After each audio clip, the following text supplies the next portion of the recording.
waxaa ka mid ah inaan waxaad bixinaysa meel xaraan aanad ku bixin xoolahaad bixinayso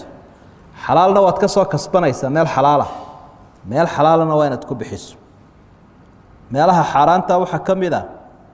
qofkii gaalka ahaa murtadka ahaa ee dilkaba lagu xukumay waxsiintiisa iyo gaalkii xarbiga ahaa ee xabadda inagu ridayay kaniisadii iyo meelihii gaalada inaad wax ku bixiso tilaa ku horumariya sida lacagta casrigan aynu joogno